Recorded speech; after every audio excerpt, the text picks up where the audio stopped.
Hello everyone, welcome to IMR classes. এই ভিডিওতে discuss করব ভারতের সুলতানি শাসন পর্বের দ্বিতীয় বংশ খলজি বংশ সম্পর্কে। টপিকটি যে কোনো কম্পিটিটিভ এক্সামের জন্য খুবই গুরুত্বপূর্ণ।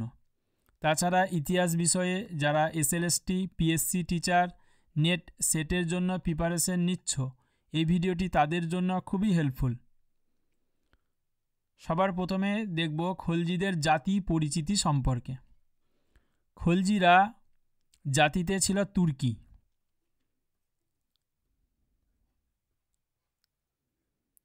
কারণ খলজিদের যারা পূর্বপুরুষ ছিলেন তারা তুর্কিস্তানে বসবাস করত।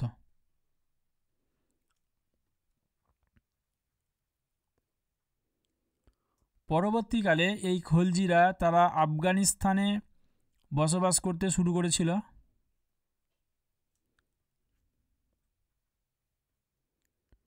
এবং আফগানিস্তানের যে জায়গায় তারা বসবাস করত সেই জায়গাটার নাম হলো খলজ। এবং এই খলজ এই অঞ্চলের নাম অনুসারে খলজি নামটি এসেছে।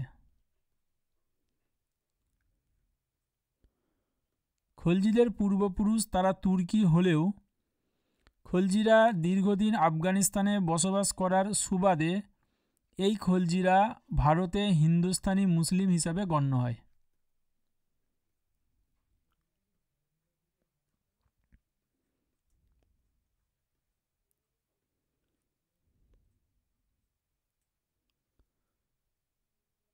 খলজি বংশের প্রথম প্রতিষ্ঠাতা হলেন জালালউদ্দিন খলজি। জালালউদ্দিন খলজি তিনি মামেলুক দাস বংশের শেষ শাসক কাইমুরস, এই কাইমুরসের তিনি প্রতিনিধি হিসাবে নিযুক্ত ছিলেন। এবং যে সময়ে তিনি কাইমুরসের প্রতিনিধি হিসাবে নিযুক্ত ছিলেন সেই সময়ে দিল্লির সিংহাসন আরোহণ করার উচ্চাকাঙ্ক্ষা তার মধ্যে ছিল এবং তিনি ষড়যন্ত্র করেন। সেই কারণে জালালউদ্দিন খলজি তিনি মামেলুক বংশের শাসক কাইকোবাদকে হত্যা করেন এবং কাইমুরসকে বন্দী করে দিল্লির সিংহাসন আরোহণ করেন 1290 খ্রিস্টাব্দে। 1290 খ্রিস্টাব্দে জালালউদ্দিন খলজির এই সিংহাসন আরোহণ সেটি ইতিহাসে খলজি বিপ্লব নামে পরিচিত।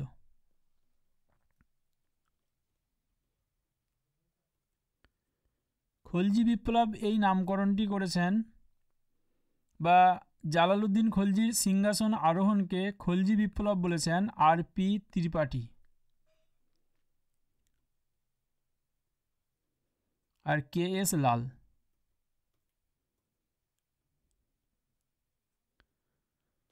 খলজি বিপ্লব বলা হয়েছে এই কারণ খলজিদের উত্থানের আগে ইলবারি তুর্কিদের প্রাধান্য প্রতিষ্ঠিত ছিল। ইলবারি তুর্কি ছিল মামেলুক বংশের যারা শাসক এবং সেই সময়ে অভিজাত গোষ্ঠী হিসাবে যারা নিযুক্ত ছিলেন তারাও ছিল তুর্কি। কিন্তু খলজিদের উত্থানের ফলে এই ইলবারি তুর্কিদের পরিবর্তে ভারতে হিন্দুস্তানি মুসলিমদের প্রাধান্য প্রতিষ্ঠিত হয়।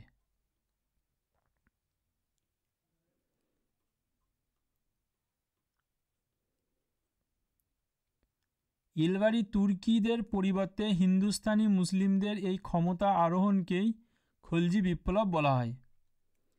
1290 খ্রিস্টাব্দে জালালউদ্দিন খলজির সিংহাসন আরোহণ ভারতবর্ষের ইতিহাসে একটি নতুন যুগেরও সূচনা করেছিল বলা যায়। এক কথায় খলজি বিপ্লব একটি তাৎপর্যময় দিক ছিল বলা যেতে পারে। খলজি বিপ্লব মধ্যযুগে নতুন যুগের সূচনা করেছিল। কোন কোন দিক থেকে নতুন যুগের সূচনা করেছিল?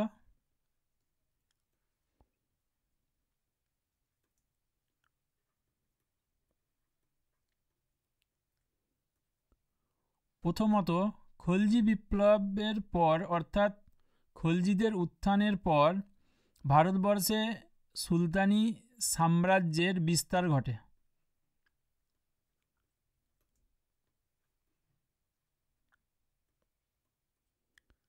ইলবারি তুর্কি বংশের আমলে সুলতানি সাম্রাজ্যের পরিধি খুব বেশি দূর বিস্তার ঘটেনি, বলবন পর্যন্ত আমরা দেখেছি যে বলবন কুতুবুদ্দিন আইবক এবং ইলতুৎমিশের দখলীকৃত অঞ্চলের অখণ্ডতাকে বজায় রাখার চেষ্টা করেছিলেন। তিনি নতুন কোনো রাজ্য জয় করেননি। কিন্তু খলজিদের সময়ে আমরা দেখব যে সুলতানি সাম্রাজ্যের বিস্তার একদিকে যেমন উত্তর ভারতে বিস্তার ঘটেছিল, পাশাপাশি দক্ষিণ ভারতেও সুলতানি সাম্রাজ্যের বিস্তার ঘটে। দ্বিতীয়ত, খলজিদের উত্থানের ফলে শাসক শ্রেণীতে বৈচিত্র্যতা আসে।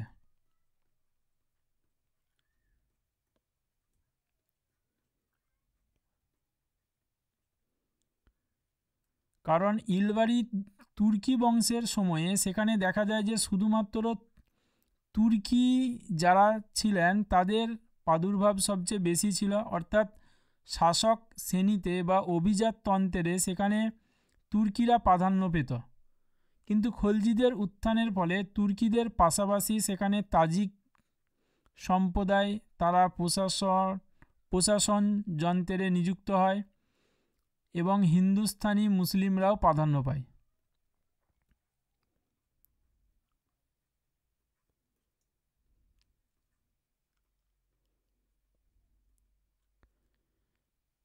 এবং এই যে ধারা, অর্থাৎ শাসক শ্রেণীতে বিভিন্ন সম্প্রদায় বিভিন্ন জাতিগোষ্ঠীর মানুষের যে অনুপ্রবেশ, এই ধারা পরবর্তীকালে তুগলক বংশ বজায় ছিল। সেখানে আমরা দেখব যে নিজ বংশজাত ব্যক্তিকেও উচ্চপদ দেওয়া হচ্ছিল। তৃতীয়ত, খলজিদের উত্থানের ফলে রাষ্ট্রনীতিতেও গুরুত্বপূর্ণ পরিবর্তন আসে।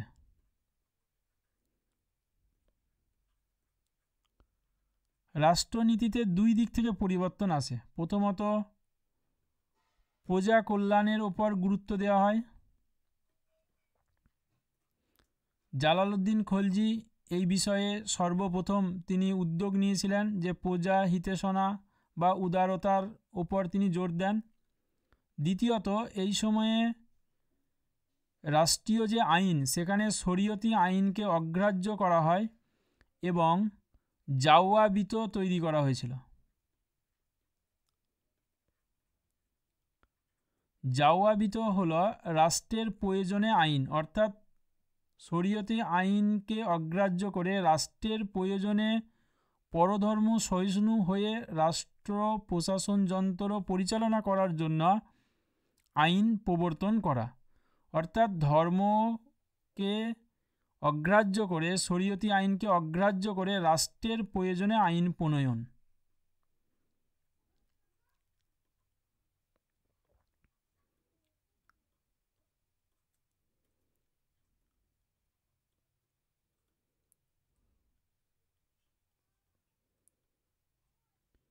এবং এই সকল দিক দিয়ে বলা যায় যে খলজি বিপ্লব বা খলজিদের উত্থান মধ্যযুগের ইতিহাসে নতুন যুগের সূচনা ঘটিয়েছিল।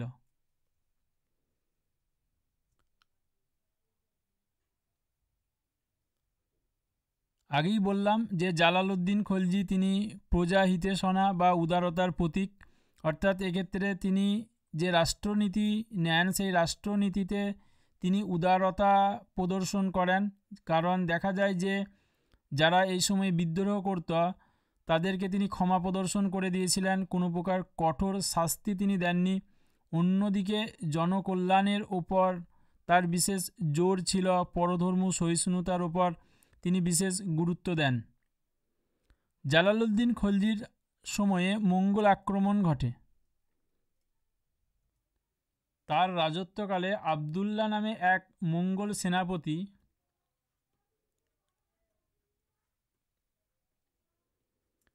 তিনি পাঞ্জাব আক্রমণ করেন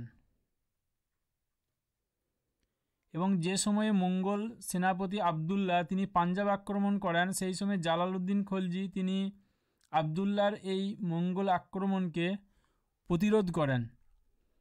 পরবর্তীকালে মঙ্গল নেতা হলাগুর পৌত্র উলুগ খাঁ এই উলুঘ খাঁর নেতৃত্বে কয়েক হাজার মঙ্গল যারা মুসলিম ধর্ম গ্রহণ করেছিল।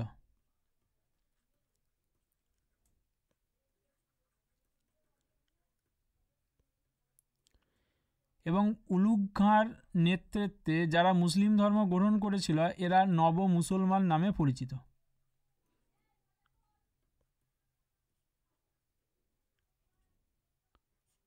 জালালউদ্দিন খলজির আমলে খুব বেশি মঙ্গল আক্রমণ ঘটেনি।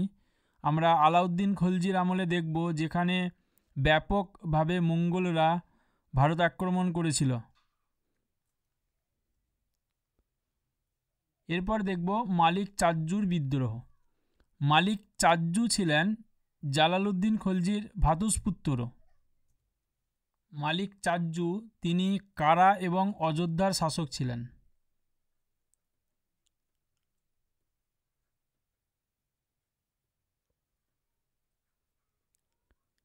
এবং মালিক চাজ্জু সেই সময়ে যারা হিন্দু রায় বা রানা ছিল তাদের সমর্থন নেন এবং সুলতান মুঘিসউদ্দিন এই উপাধি নিয়ে তিনি নিজ নামে খুতবা পাঠ করেছিলেন, জালালউদ্দিনের বিরুদ্ধে বিদ্রোহ করেছিলেন।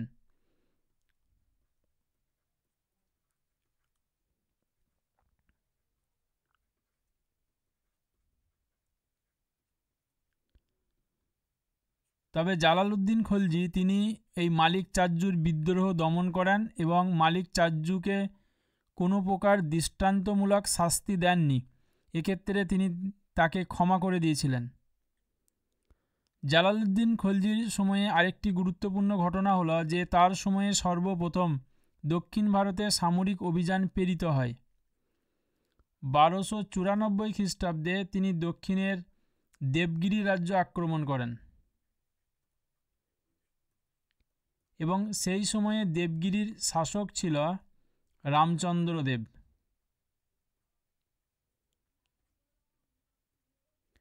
এবং রামচন্দ্র দেবকে তিনি পরাজিত করেন এবং ওই অঞ্চলে বেশ কিছু লুণ্ঠন করে নিয়ে আসেন। আলাউদ্দিন খলজির সময়ে দক্ষিণ ভারতে পরিকল্পিত সামরিক অভিযান ঘটে, সেটা আমরা নেক্সট স্লাইডে ডিটেল ডিসকাস করব। তাহলে জালালউদ্দিন খলজি সম্পর্কে আমরা মোটামুটি এই কিছু ইনফরমেশন ডিসকাস করলাম যে তিনি কাইকোবাতের উজির হিসাবে নিযুক্ত ছিলেন এবং তার যে সিংহাসন আরোহণের ঘটনা সেটি ইতিহাসে খলজি বিপ্লব নামে পরিচিত। তার সময়ে যে মঙ্গল আক্রমণ ঘটে এবং মঙ্গলরা মুসলিম ধর্ম গ্রহণ করেছিল হলাগুর নেতৃত্বে, হলাগুর পৌত্র উলুঘ খাঁর নেতৃত্বে তারা নব মুসলমান নামে পরিচিত এবং তার সময় মালিক চাজ্জুর বিদ্রোহ হয়েছিল এবং তিনি দক্ষিণ ভারতে প্রথম সামরিক অভিযান প্রেরণ করেন। এই 1294 খ্রিস্টাব্দে দক্ষিণ ভারতে তিনি যে সামরিক অভিযান প্রেরণ করেছিলেন এক্ষেত্রে নেতৃত্ব দিয়েছিলেন তার ভ্রাতুষ্পুত্র আলাউদ্দিন খলজি। এই আলাউদ্দিন খলজি পরবর্তীকালে তিনি জালালউদ্দিন খলজিকে হত্যা করে দিল্লির সিংহাসন আরোহণ করেছিলেন।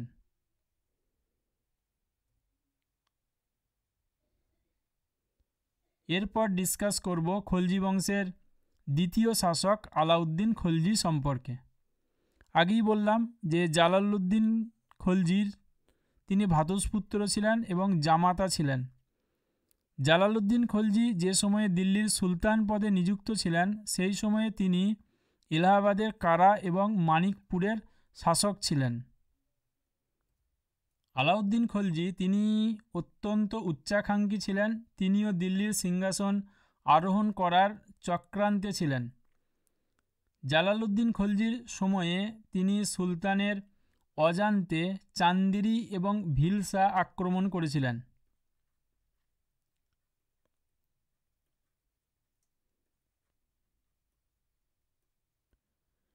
চান্দেরি এবং ভিলসা এই দুটি অঞ্চল আক্রমণ করে এখান থেকে বেশ কিছু সম্পদ তিনি লুণ্ঠন করেন এবং এই অঞ্চল আক্রমণ করে যতটুকু তিনি লুটপাট করেছিলেন সেগুলো দিয়ে তিনি একটি সৈন্যবাহিনী গঠন করেন।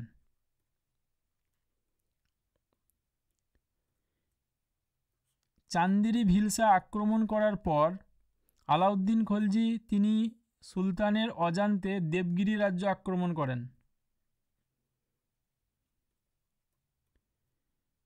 এবং দেবগিরি থেকেও প্রচুর ধন সম্পদ লুণ্ঠন করে আনেন। দেবগিরি থেকে ধন সম্পদ লুণ্ঠন করে তিনি যখন কারাতে অবস্থানরত ছিলেন সেই সময়ে সুলতান জালালউদ্দিন খলজির কাছে এই সমস্ত বিষয়টি নিয়ে খবর যায় যে আলাউদ্দিন খলজি তার অজান্তে দেবগিরি আক্রমণ করে প্রচুর ধন সম্পদ লুণ্ঠন করে এনেছেন এবং এই বিষয়টির পরবর্তীকালে আলাউদ্দিন খলজি চক্রান্ত করে তিনি জালালউদ্দিন খলজিকে হত্যা করেন এবং আলাউদ্দিন খলজি কর্তৃক জালালউদ্দিন খলজির এই হত্যা ইতিহাসে পোয়েটিক জাস্টিস নামে পরিচিত।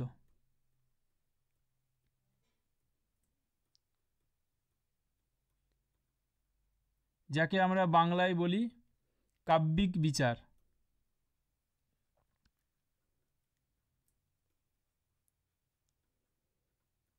কেন পোয়েটিক জাস্টিস বলা হয়?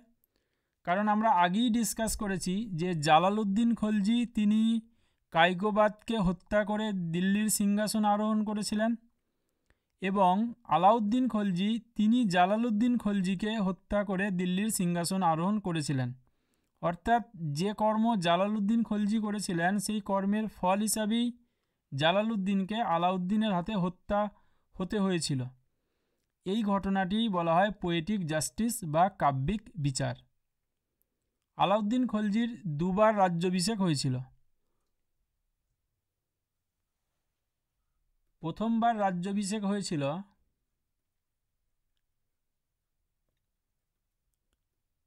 1296 খ্রিস্টাব্দে 14 জুলাই, যে সময়ে তিনি কারাতে ছিলেন। অর্থাৎ কারাতে তার প্রথম রাজ্যাভিষেক হয়েছিল। দ্বিতীয়বার হয়েছিল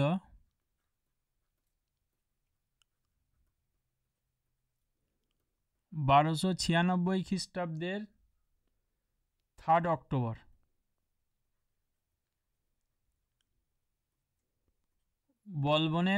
বলবনের লাল প্রাসাদে।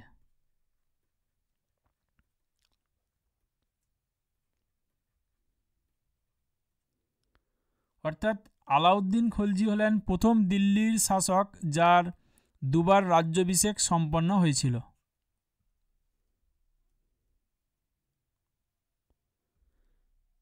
আলাউদ্দিন খলজি সম্পর্কে বেসিক কিছু ইনফরমেশন দেখব যে আলাউদ্দিন খলজি দিল্লির প্রথম শাসক যিনি জমি জরিপ রীতি প্রচলন করেন। এই জমি জরিপ রীতি প্রচলন করে তিনি ভূমি রাজস্ব নির্ধারণের ব্যবস্থা চালু করেছিলেন। এই নিয়ে আমরা ডিটেল ডিসকাস করব নেক্সট স্লাইডে। এছাড়া তিনি 3টি কর চালু করেছিলেন, অর্থাৎ ভূমি রাজস্ব বাদ দিয়েও 3টি অতিরিক্ত যে কর, ঘড়ি ছিল গৃহকর, চড়াই ছিল পশুচারণ কর, আর করই ছিল বাণিজ্যিক শুল্ক। এই 3 ধরনের কর তিনি চালু করেছিলেন। এছাড়া তিনি রেশনিং ব্যবস্থা প্রবর্তন করেন। সেনাবাহিনীতে দুর্নীতি দমনের জন্য তিনি দাগ এবং হুলিয়া প্রথা প্রবর্তন করেছিলেন। দাগ ছিল ঘোড়ার গায়ে রাজকীয় চিহ্ন দেওয়া আর হুলিয়া ছিল সৈন্যবাহিনীর দৈহিক বিবরণ লিপিবদ্ধ রাখা।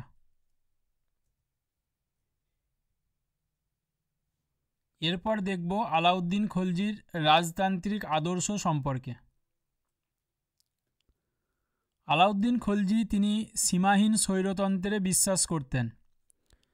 তিনি মনে করতেন যে রাষ্ট্র হলো সকল শক্তির আধার, অর্থাৎ যে শাসক সেই শাসক হবেন রাষ্ট্রের সকল শক্তির আধার এবং কোনো পার্থিব শক্তি তাকে নিয়ন্ত্রণ করতে পারবে না। এবং যে কারণে তার বিখ্যাত উক্তি ছিল, অর্থাৎ তিনি ফ্রান্সের রাজা চতুর্দশ লুইয়ের মতোই তিনি দাবি করতেন যে আই অ্যাম দ্য স্টেট, অর্থাৎ আমি রাষ্ট্র। এছাড়া তার বিখ্যাত রাজতান্ত্রিক আদর্শের যে তত্ত্ব ছিল কিংশিপ নোজ নো কিনশিপ, এই তত্ত্ব অনুযায়ী তিনি মনে করতেন যে রাষ্ট্রের সব মানুষ সুলতানের প্রজা, অর্থাৎ এক্ষেত্রে সুলতান অতুলনীয়। কোনো ব্যক্তি বা গোষ্ঠীর প্রভাবমুক্ত হয়ে দেশ শাসন করা সুলতানের একটি মহান অধিকার। এক কথায় তিনি অভিজাততন্ত্র এবং উলেমা গোষ্ঠীর প্রভাবমুক্ত হয়ে রাষ্ট্র প্রশাসন বা রাষ্ট্রনীতি গ্রহণ করার পক্ষপাতী ছিলেন। ক্ষমতার বিকেন্দ্রীকরণে তিনি চরম বিরোধী ছিলেন এবং রাষ্ট্র প্রশাসন ব্যবস্থার ক্ষেত্রে তিনি শরীয়তি আইনকে পুরোপুরিভাবে অগ্রাহ্য করেন এবং জাওয়াবিত প্রবর্তন করেন। জাওয়াবিত হল রাষ্ট্রের প্রয়োজনে জারি করা আইন, যে আইন শরীয়তি আইন অনুযায়ী তৈরি নয়। এবং আলাউদ্দিনের এই জাওয়াবিত প্রবর্তন, যেটি সুলতানি রাষ্ট্রকে জাহানদারি রাষ্ট্রে উন্নীত করেছিল।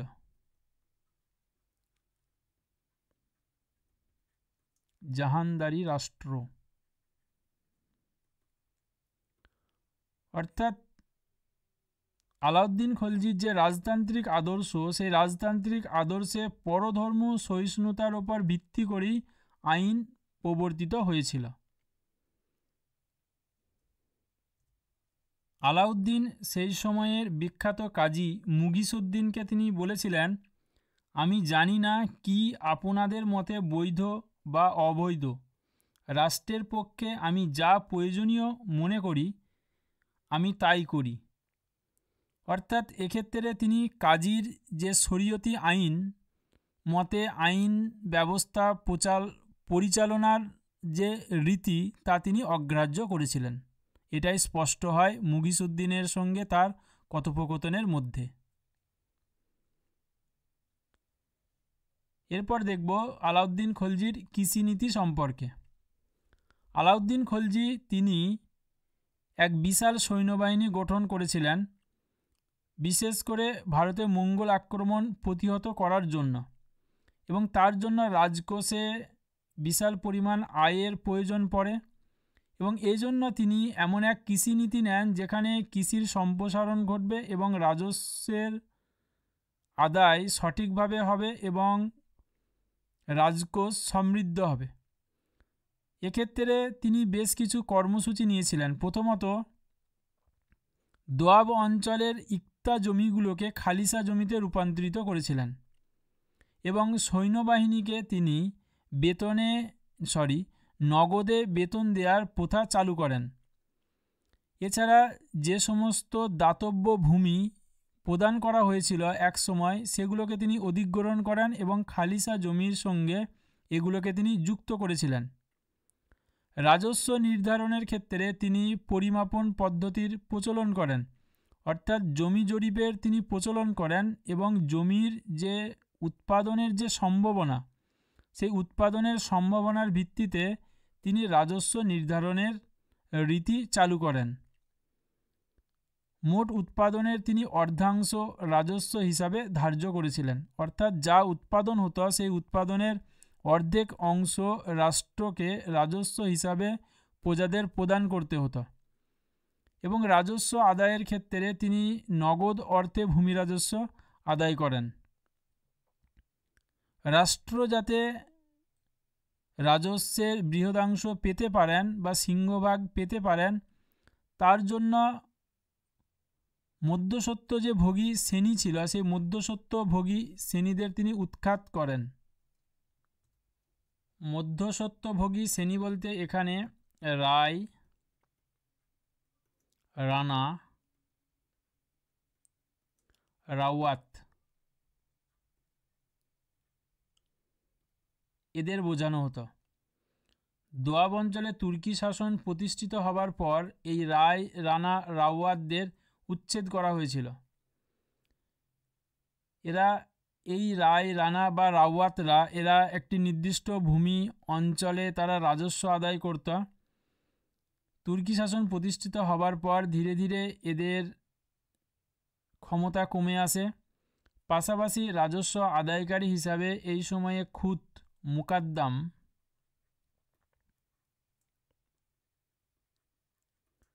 ও চৌধুরী। এদের ক্ষমতাকেও তিনি হ্রাস করেন।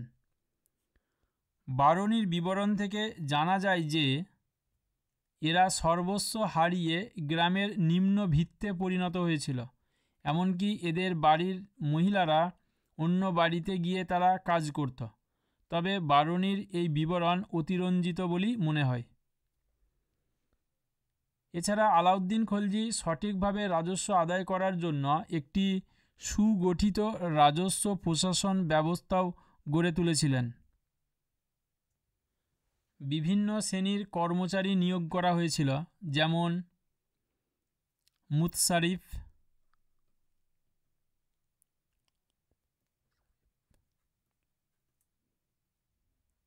কারকুন,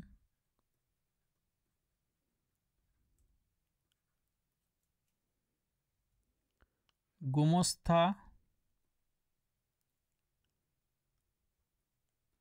মুহাসিল,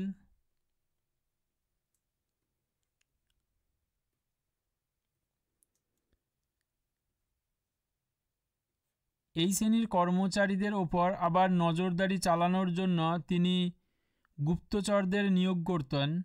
এই গুপ্তচররা নজরদারি চালাতো কোথায় কোনোভাবে দুর্নীতি হচ্ছে কি না। এছাড়া নায়েব উজির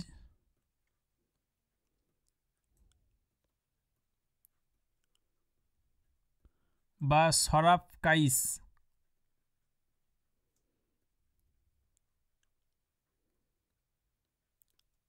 এদের নিয়োগ করা হয়েছিল। নায়েব উজির বা সরাফ কাইস এরা কি করত, গ্রামের যে পাটোয়ারি ছিল এই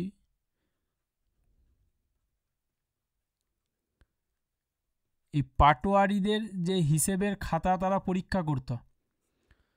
যদি কোনো আদায়কারীর এক জিতেল হিসেবের গরমিল দেখা দিত তাহলে তাকে শাস্তি দেওয়া হতো।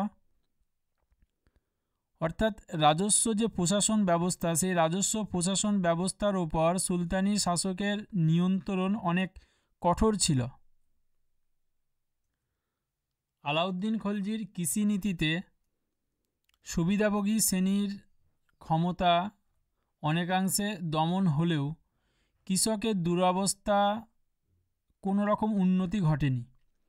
কারণ আলাউদ্দিন খলজি তিনি অর্ধাংশ রাজস্ব হিসাবে ধার্য করত এবং মোট উৎপাদনের অর্ধেক অংশকে রাষ্ট্রকে প্রদান করার পর যতটুকু থাকত ন্যূনতম জীবনধারণের বেশি তারা জমাতে পারত না। তার উপর রাজস্ব আদায়ের চাপ অনেক বেশি ছিল। কখনো কখনো দেখা যায় যে কৃষক ভূমি রাজস্ব প্রদান করতে না পেরে তার স্ত্রী বা গৃহপালিত পশুকে বিক্রি করে দিত। অর্থাৎ তার কৃষিনীতিতে কৃষকদের যে দুরবস্থা তার অবস্থার কোনো প্রকার উন্নতি ঘটেনি। অর্থাৎ এর সুফল হয়তো শুধুমাত্র রাষ্ট্রই পেয়েছিল, মধ্যস্বত্বভোগী শ্রেণী বা কৃষক শ্রেণী এদের খুব বেশি উন্নতি ঘটেনি জীবনধারার ক্ষেত্রে। যে কারণে দেখা যায় যে আলাউদ্দিন খলজির বিরুদ্ধে অসন্তোষ তৈরি হয়েছিল।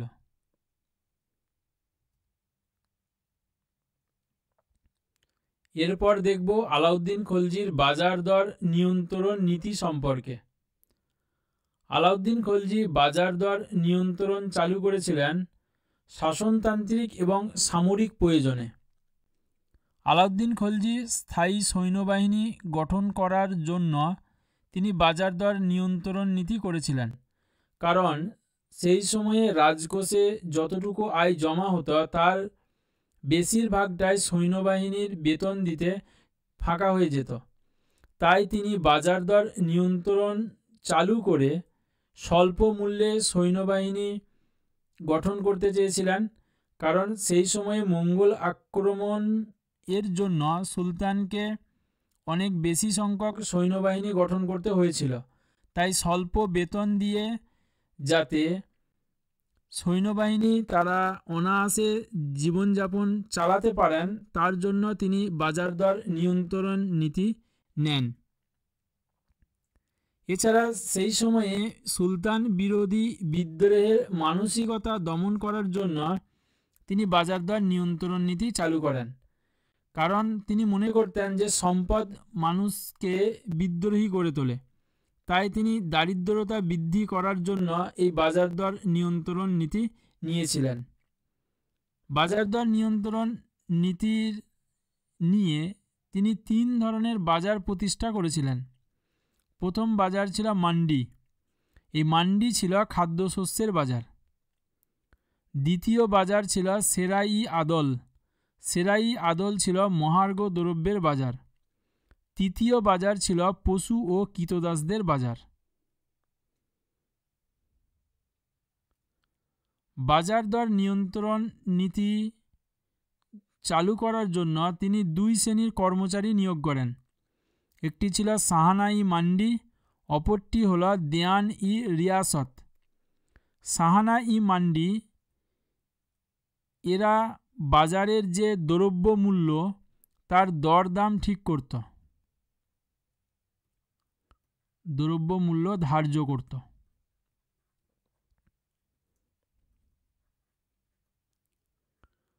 ব্যবসায়ীদের নাম নথিভুক্ত করত।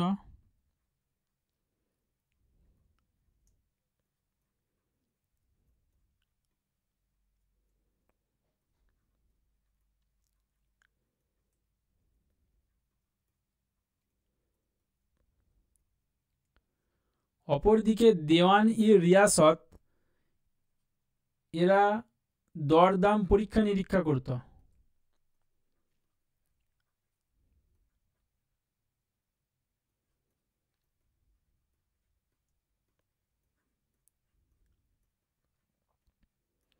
কোথায় কোনো প্রকারের দরদাম নিয়ে জালিয়াতি চলছে কিনা এই বিষয়টি তারা দেখাশোনা করত। পাশাপাশি তারা ওজন পরীক্ষা নিরীক্ষা করত।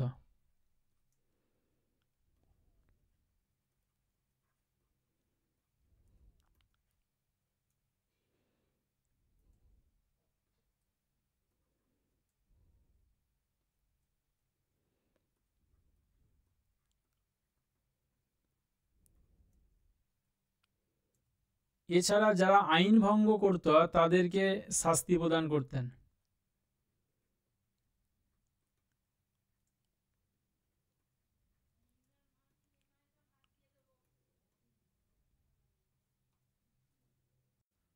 আলাউদ্দিন খলজি খাদ্যশস্য নিয়ন্ত্রণের জন্য 3টি জিনিসের ওপর গুরুত্ব দিয়েছিলেন।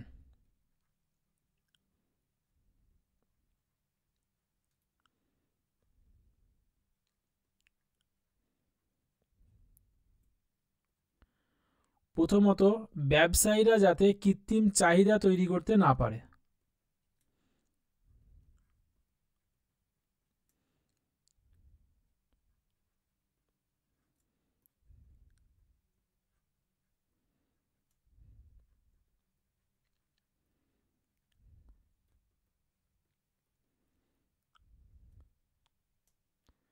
কারণ অনেক সময় দেখা যায় যে ব্যবসাদাররা তারা খাদ্যশস্যকে মজুত করে রাখে এবং সেগুলো সংকটের সময়ে বেশি দাম দিয়ে বিক্রি করে। তাই ব্যবসায়ীরা যাতে কৃত্রিম চাহিদা তৈরি করতে না পারে সেই বিষয়টির ওপর গুরুত্ব দেওয়া হতো এবং এই জন্য রাজকীয় শস্যাগার তৈরি করা হতো এবং এই রাজকীয় শস্যাগারগুলিতে সরকারি নিয়ন্ত্রিতভাবে শস্য মজুত করে রাখা হতো, যাতে করে দুর্ভিক্ষের সময় বা অন্য কোনো সংকটের সময়ে সেখান থেকে ত্রাণের ব্যবস্থা করা যায় বা খাদ্যশস্যের যোগান দেওয়া সম্ভব হয়। দ্বিতীয়ত, কৃষকেরা যাতে সংরক্ষিত গর্তে তারা খাদ্য মজুদ না করতে পারে।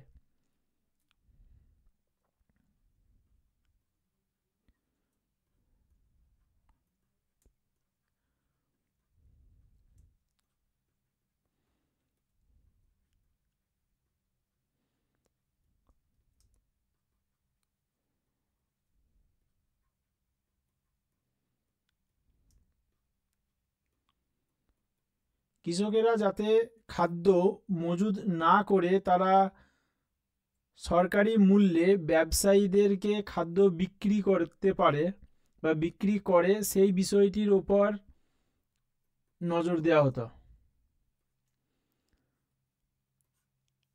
তৃতীয়ত, বাঞ্জারা বা কারবানি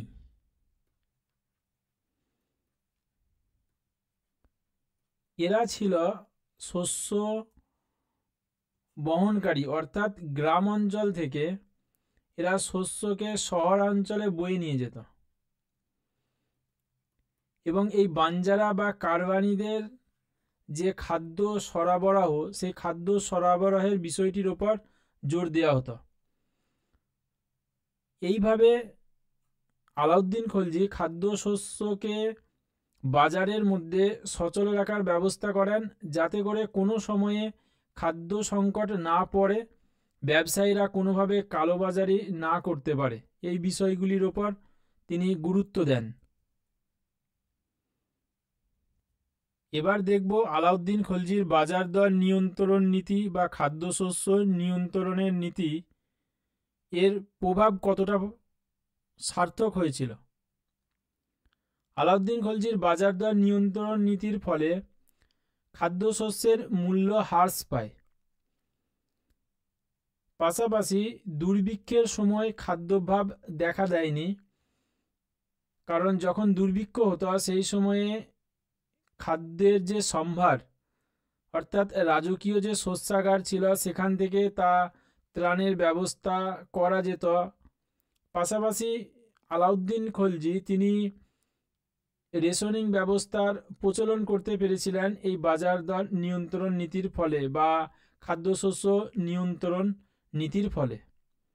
সুতরাং আলাউদ্দিন খলজির এই বাজার দর নিয়ন্ত্রণ নীতি অনেকাংশে সফল হয়েছিল। আলাউদ্দিন খলজির এই বাজার দর নিয়ন্ত্রণ নীতি তার শাসনকালেই টিকেছিল।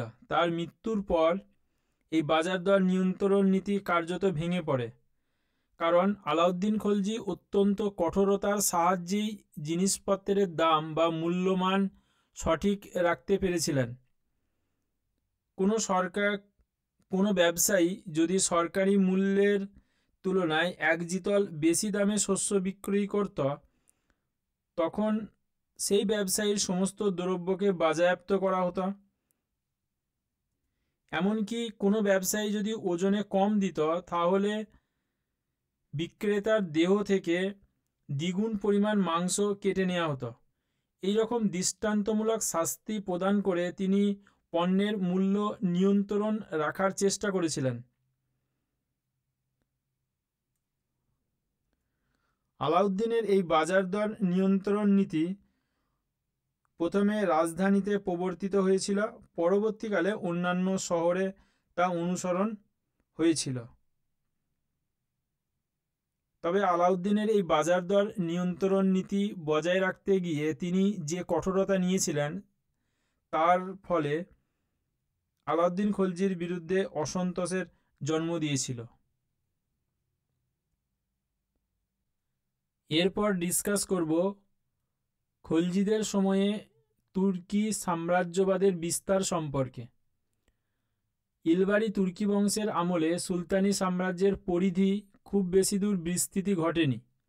খলজিদের সময়ে উত্তর ভারত এবং দক্ষিণ ভারত জুড়ে সুলতানি সাম্রাজ্যের বিস্তার ঘটে। আলাউদ্দিন খলজি তিনি সর্বপ্রথম গুজরাট রাজ্য আক্রমণ করেন 1299 খ্রিস্টাব্দে। সে সময়ে গুজরাটের শাসক ছিলেন রায়করণ বা কর্ণদেব।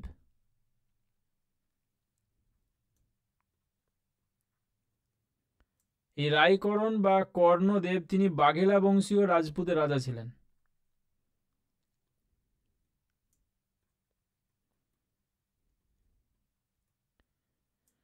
গুজরাটের এই সামরিক অভিযানের সময় নেতৃত্ব দিয়েছিল উলুগ খাঁ এবং নসরত খাঁ।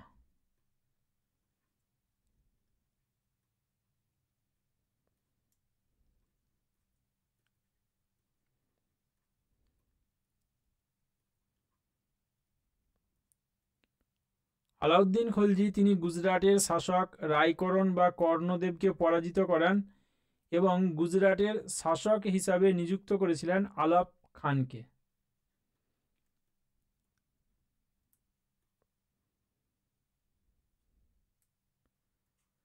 তাহলে রায়করণ বা কর্ণদেবের পরিবর্তে গুজরাটের শাসক হিসাবে নিযুক্ত হলেন আলাপ খান এবং গুজরাটের সামরিক অভিযানে যারা নেতৃত্ব দিয়েছিলেন উলুগ খান এবং নসরত খান। গুজরাট জয় করার পর আলাউদ্দিন খলজি তিনি রাজস্থানের ওপর সুলতানি কর্তৃত্ব প্রতিষ্ঠা করার ক্ষেত্রে উদ্যোগ নেন এবং তিনি 1301 খ্রিস্টাব্দে রণথম্বর দুর্গ অবরোধ করেন। রণথম্বরের শাসক ছিলেন হামির দেব এবং এই রণথম্বর দুর্গ তিনি কয়েক মাস অবরোধ করেন। অবরোধজনিত কারণে দুর্গের মধ্যে খাদ্যশস্য বা অন্যান্য প্রয়োজনীয় দ্রব্যের অভাব দেখা দেয়।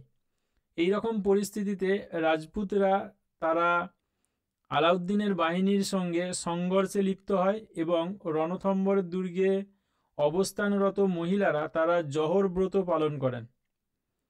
আমির খসরুর বর্ণনা থেকে এই রণথম্বরের নারীদের জহর ব্রত পালন করার প্রমাণ পাওয়া যায় এবং তিনি তা কাব্যিকভাবে তার ব্যাখ্যাও দিয়েছেন। 1301 খ্রিস্টাব্দে এই রণথম্বর অভিযান করে রণথম্বরের শাসক হিসাবে উলুগ খানকে নিয়োগ করেন। তাহলে রণথম্বরের শাসক হলেন উলুগ খান।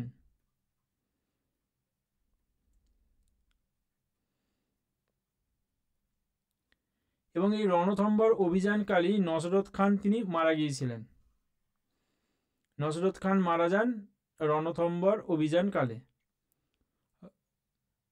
রণথম্বর অভিযান করার পর আলাউদ্দিন খলজি তিনি চিতোর অবরোধ করেন 1303 খ্রিস্টাব্দে। চিতোরের শাসক ছিলেন রানা রতন সিং এবং চিতোর দুর্গকেও তিনি 6 মাস অবরোধ করেন এবং অবরোধ করার পর শেষ পর্যন্ত চিতোরের রাজপুতরা তারা সংঘর্ষে লিপ্ত হন তুর্কি বাহিনীর সঙ্গে এবং নারীরা জহর ব্রত পালন করেছিলেন। চিতোর দখল করে এই চিতোরের শাসক হিসাবে আলাউদ্দিন খলজি নিযুক্ত করেছিলেন তার পুত্র খিজির খানকে।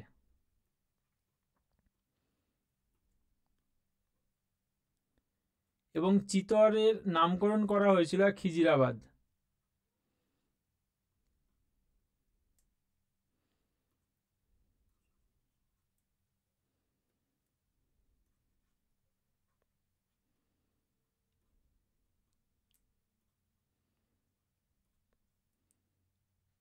এখানে একটি স্টোরি আছে যে পদ্মাবত, যেখানে রানা রতন সিংয়ের পত্নী পদ্মাবতী, সেই পদ্মাবতীর মোহে আলাউদ্দিন খলজি নাকি চিতোর আক্রমণ করেছিলেন, তবে এই কাহিনীর কোনো সত্যতা নেই।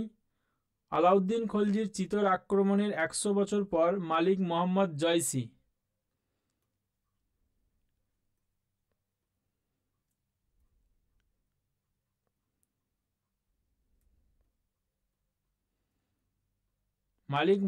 জয়সি তিনি এই পদ্মাবত কাব্যটা রচনা করেছিলেন।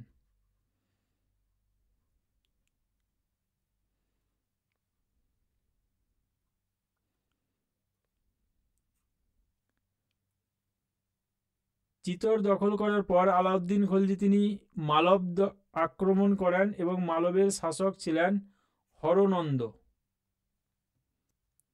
মালব দখল করে মালবের শাসক হিসাবে নিয়োগ করেছিলেন আইন উল মুলককে।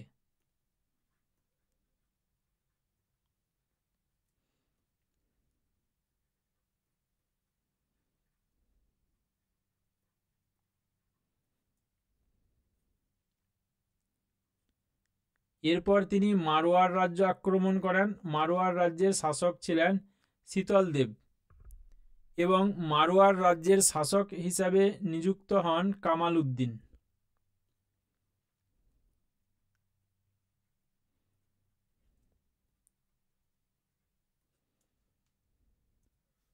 এইভাবে আলাউদ্দিন খলজি দিল্লির পার্শ্ববর্তী গুরুত্বপূর্ণ অঞ্চলগুলি দখল করে প্রত্যক্ষ শাসনাধীনে আনেন এবং উত্তর ভারত জুড়ে সুলতানি সাম্রাজ্যের পরিধির বিস্তৃতি ঘটান।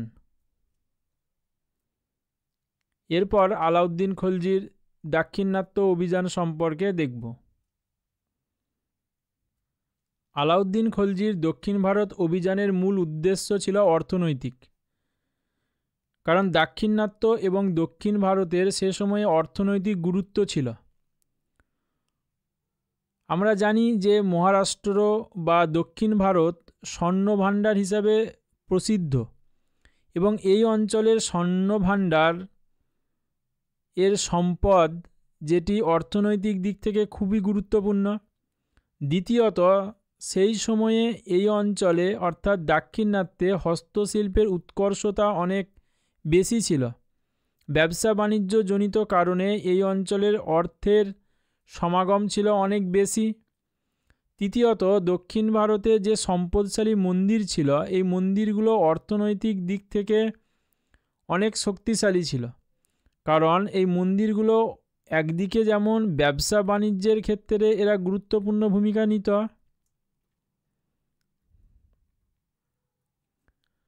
পাশাপাশি ঋণদানেরও ব্যবসা চালাত।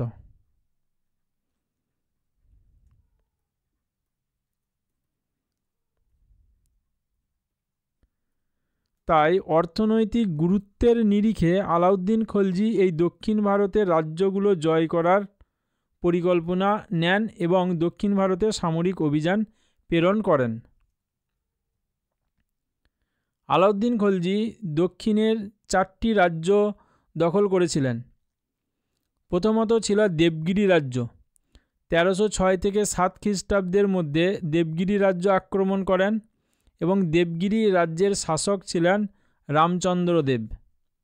এই দেবগিরি রাজ্য বর্তমান মহারাষ্ট্রে অবস্থিত।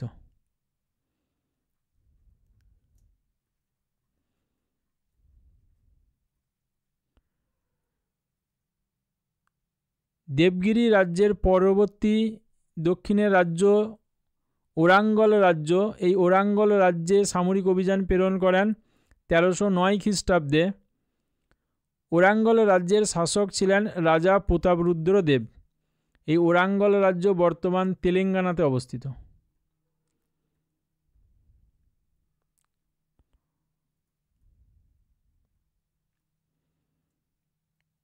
তারপর হৈসল রাজ্য।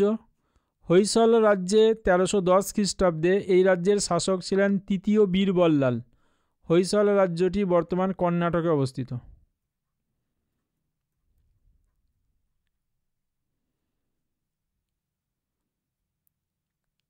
হৈসল রাজ্যের পর পাণ্ড্য রাজ্য আক্রমণ করেন 1311 খ্রিস্টাব্দে। পাণ্ড্য রাজ্যের শাসক ছিলেন বীর পাণ্ড্য।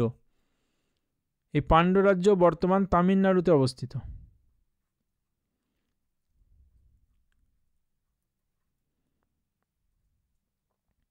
দক্ষিণের এই রাজ্যগুলি আক্রমণ করে তিনি দিল্লির প্রত্যক্ষ শাসনাধীনের আওতায় আনেননি। দক্ষিণ ভারতের এই রাজ্যগুলিকে করদ রাজ্যে পরিণত করেন এবং দক্ষিণের এই রাজ্যগুলো সুলতানের আনুগত্যকে মেনে নিয়েছিল, অর্থাৎ এরা ছিল সুলতানের অনুগত শাসক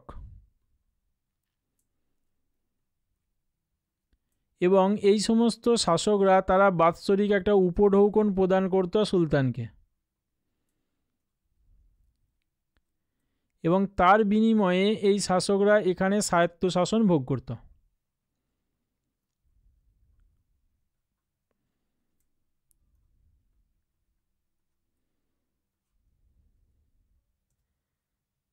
এরপর দেখব আলাউদ্দিন খলজির দাক্ষিণাত্য অভিযানের ফল।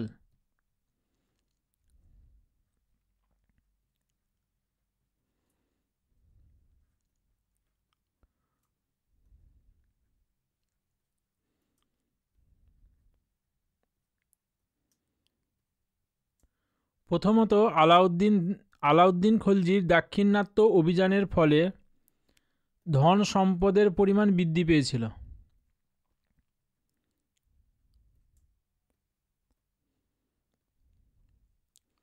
দ্বিতীয়ত, আলাউদ্দিন খলজির মর্যাদা ও সম্মান বৃদ্ধি পেয়েছিল।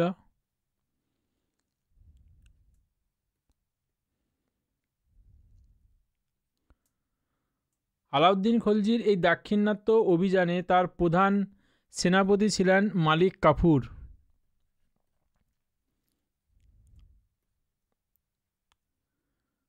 এবং এই দাক্ষিণাত্য অভিযানে মালিক কাফুরের এই সফলতা পরবর্তীকালে তিনি সুলতানের ঘনিষ্ঠ ব্যক্তিতে পরিণত হন এবং সুলতান তাকে মালিক নায়েব খেতাব দিয়েছিলেন।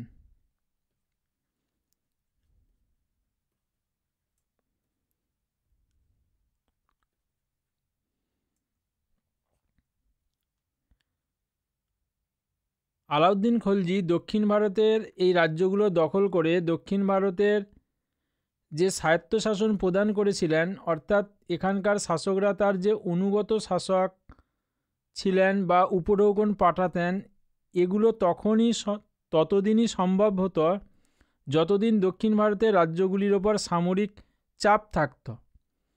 যে সময়ে এই সামরিক চাপ কমে আসত, সেই সময়ে দেখা যায় যে দক্ষিণ ভারতের এই রাজ্যগুলো উপঢৌকন প্রদান বন্ধ করে দেয় এবং তুর্কি সুলতানির কর্তৃত্বকে অস্বীকার করত, যে কারণে আলাউদ্দিন খলজি দ্বিতীয়বার দেবগিরি রাজ্য আক্রমণ করেছিলেন। কারণ রামচন্দ্র দেবের মৃত্যুর পর তার পুত্রও উপঢৌকন প্রদান বন্ধ করে দিয়েছিল। তাই আলাউদ্দিন খলজি উপলব্ধি করেছিলেন যে দক্ষিণ ভারতের ওপর সামরিক চাপ বজায় রাখতে গেলে দেবগিরির ওপর বা দেবগিরিকে দিল্লি সাম্রাজ্যভুক্ত করতে হবে এবং দেবগিরি থেকে দক্ষিণের রাজ্যগুলির ওপর সামরিক চাপ বজায় রাখা সম্ভব হবে। তাই তিনি দ্বিতীয়বার দেবগিরি রাজ্য আক্রমণ করেন এবং দেবগিরি এই রাজ্যটিকে দিল্লি সাম্রাজ্যভুক্ত করেন।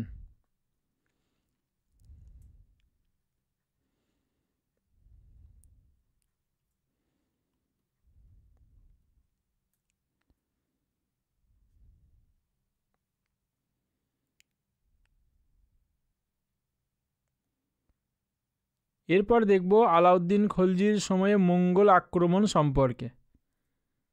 ইলবারি তুর্কি বংশের আমলে মঙ্গলদের আক্রমণ খুব বেশি জোরালো ছিল না, কারণ এই সময়ে মঙ্গলরা চীন, সিরিয়া, মিশর, ইরাক প্রভৃতি অঞ্চলের ওপর তাদের কর্তৃত্ব প্রতিষ্ঠা করার ক্ষেত্রে তারা ওই অঞ্চলে ব্যস্ত ছিল। ভারতের দিকে তাদের নজর সে সময়ে ছিল না। কিন্তু আলাউদ্দিন খলজির সময়ে বারংবার মঙ্গল আক্রমণ ঘটতে দেখা যায়। যেমন এই সময়ে যে সমস্ত মঙ্গল নেতার নেতৃত্বে মঙ্গল আক্রমণ হয়েছিল তাদের মধ্যে ছিলেন কাদার খান। 1297 খ্রিস্টাব্দে তিনি ভারতে আক্রমণ করেছিলেন। সালদি, কতলু খাজা, মালিক তার্ঘি, খাজা তাপ প্রমুখ মঙ্গল নেতার নেতৃত্বে। এক্ষেত্রে মঙ্গল আক্রমণ শুধুমাত্র সম্পদ লুণ্ঠন করা নয়, এক্ষেত্রে তারা দিল্লি সুলতানির ওপর তাদের কর্তৃত্বকে প্রতিষ্ঠা করার উদ্দেশ্য নিয়ে আক্রমণ করত এবং তারা সম্মুখ যুদ্ধ করত। আলাউদ্দিন খলজি এই মঙ্গল আক্রমণ প্রতিহত করার জন্য তিনি রক্ত এবং লৌহ নীতি গ্রহণ করেন, অর্থাৎ এক্ষেত্রে মঙ্গল বাহিনীর সঙ্গে সম্মুখ যুদ্ধে তিনি অবতীর্ণ হন।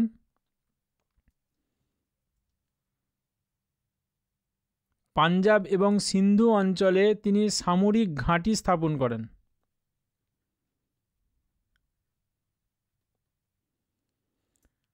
মঙ্গলরা আফগানিস্তানের গজনি, ঘুর ওই অঞ্চলের ওপর তাদের আধিপত্য ছিল এবং সেই কারণে তিনি উত্তর পশ্চিম সীমান্তকে সুরক্ষিত করার জন্য তিনি পাঞ্জাব এবং সিন্ধু অঞ্চলে সামরিক ঘাঁটি স্থাপন করেন। পুরাতন যে সমস্ত দুর্গগুলি ছিল সেই পুরাতন দুর্গগুলোকে তিনি সংস্কার করেন এবং নতুন দুর্গ স্থাপন করেন। সীমান্ত অঞ্চলে সৈন্য চলাচল করার জন্য তিনি দিল্লি থেকে পাঞ্জাব পর্যন্ত রাস্তাঘাট নির্মাণ করেন এবং সীমান্তে গুপ্তচর নিয়োগ করেন। এই গুপ্তচররা মঙ্গলদের উপর নজরদারি করত এবং ওই অঞ্চলের খবরাখবর সুলতানকে দিত। এছাড়া তিনি দিল্লি দুর্গের সংস্কার করেন এবং সিরিতে একটি নতুন দুর্গ নির্মাণ করেন এবং সেনাবাহিনীর শক্তি বৃদ্ধি করেন। সেনাবাহিনীতে অশ্বারোহী বাহিনীর দক্ষতা বাড়ানোর চেষ্টা করেন এবং সেনাবাহিনীকে শক্তিশালী করার জন্য বিভিন্ন কর্মসূচি তিনি নিয়েছিলেন।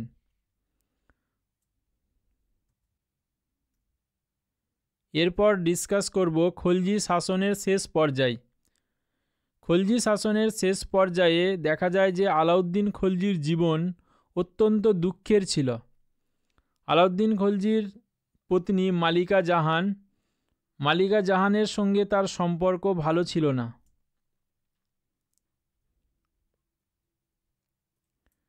মালিকা জাহান ছিলেন অত্যন্ত উচ্চাকাঙ্ক্ষী এবং তিনি আলাপ খাঁর সাহায্য নিয়ে ক্ষমতা আরোহণ করার চেষ্টা করেন।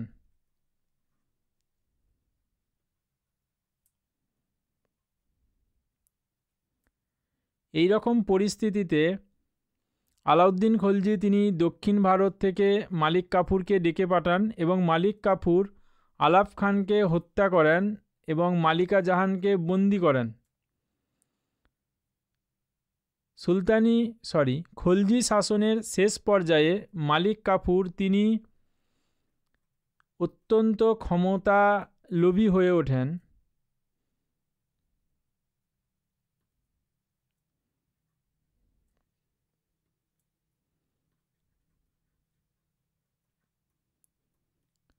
মালিক কাফুর তিনি সুলতানের মৃত্যুর পর অর্থাৎ আলাউদ্দিন খলজির মৃত্যুর পর শিহাবুদ্দিন এর প্রতিনিধি হিসাবে সকল ক্ষমতা নিজ হাতে হস্তগত করেন। কিন্তু কুতুবউদ্দিন মোবারক শাহ অর্থাৎ শিহাবুদ্দিনের পরবর্তী সুলতান কুতুবউদ্দিন মোবারক শাহ মালিক কাফুরকে হত্যা করেন এবং কুতুবউদ্দিন মোবারক শাহ তিনি খলিফা এই উপাধি নিয়েছিলেন, অর্থাৎ তিনি নিজেকে খলিফা বলে দাবি করতেন। এক্সাম পয়েন্ট অফ ভিউয়ের দিক থেকে এটি খুব গুরুত্বপূর্ণ যে দিল্লির কোন সুলতান নিজেকে খলিফা বলে দাবি করতেন? কুতুবউদ্দিন মোবারক শাহ। কুতুবউদ্দিন মোবারক শাহর পরবর্তী শাসক হলেন নাসিরউদ্দিন খসরু শাহ। এই নাসিরউদ্দিন খসরু শাহ তিনি ধর্মান্তরিত শাসক ছিলেন।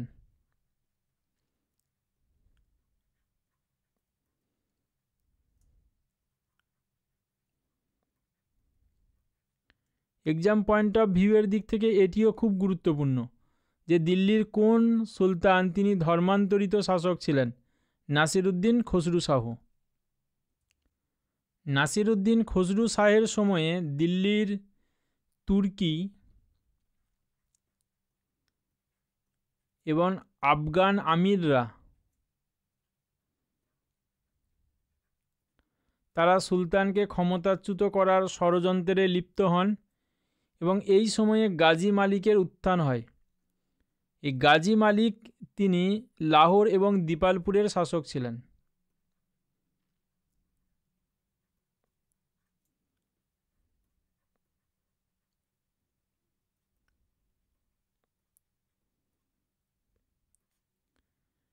এছাড়া মঙ্গল আক্রমণ প্রতিহত করার ক্ষেত্রে গাজী মালিকের গুরুত্বপূর্ণ ভূমিকা ছিল।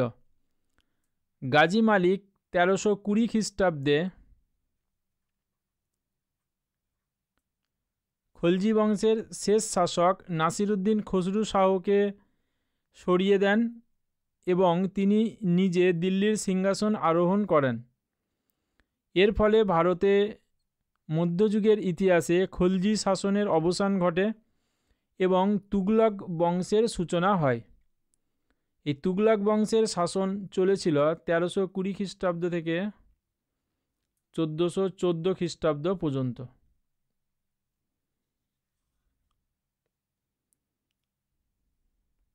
এই টপিকটির আলোচনা এই পর্যন্ত। ভিডিওটি ভালো লেগে থাকলে লাইক শেয়ার করে দিও। চ্যানেলটি সাবস্ক্রাইব করে বেল আইকনের অল নোটিফিকেশন অন করে রেখো।